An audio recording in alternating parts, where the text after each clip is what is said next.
Hey guys, welcome back. And the next topic that we're gonna see is right in front of your screen. So we're gonna see about searching and sorting algorithms in data structures. Okay. So first of all, what do you mean by searching and sorting algorithms, right? So let me quickly explain it. Okay. Let me choose one color. Right. Okay. So we have different techniques to do these things. Okay. So searching refers to locating a particular element in the array. Okay, so be it array or be it linked list, whatever it is, but searching usually refers to locating a particular element. Okay, and sorting, I think it is self-descriptive, it doesn't need any description. By sorting we mean that we have to arrange the elements in a particular order. Okay, maybe it is ascending or descending order, right? So we have to sort the set of elements. All right, so searching, so how can we do this? Okay, so to search any element. Okay, the basic idea is to search for any element or to locate any element, we have to traverse through the data structure, right? We have to traverse the data structure. What do you mean by traversing? It is nothing but simply examining each and every element, right? Okay, so say this is my array. Okay, this has four elements, 1 2 3 4. All right, let's say I'm searching for 3. Okay, I'm searching for 3 in this array. Then I have to examine the first element, whether it matches with my desired element. No, it doesn't match.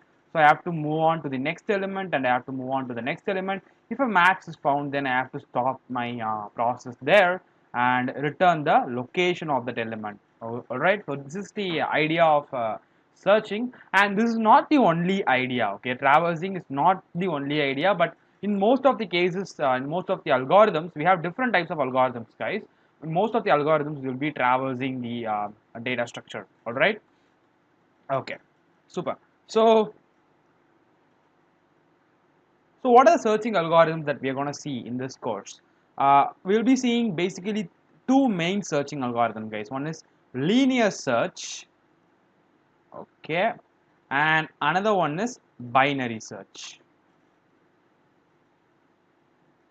Okay, I agree with you that the coding part is very important. Okay, the coding, when it comes to C coding, it is very important. But what I am insisting here is please concentrate on algorithm more than the coding part. Okay, because you can implement this using any language. Of course, we are following C in our course, but you can implement these two algorithms in any language you wish if you know this algorithm thoroughly, right?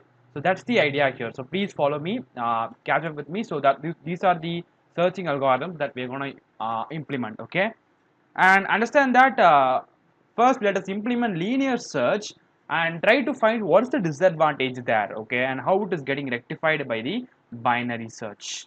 Okay, so what is the difference between these two? Basically, of course there are some other searching techniques also, but in this course I will cover linear search and binary search. All right, moving on, we have some sorting algorithms also to be discussed, right? Okay, so sorting. Okay, and the sorting techniques that we're going to discuss are bubble sort. Okay, bubble sort and insertion sort, which is very important, and quick sort, which is something difficult to understand, but I'll try my best to explain it in a very easy manner.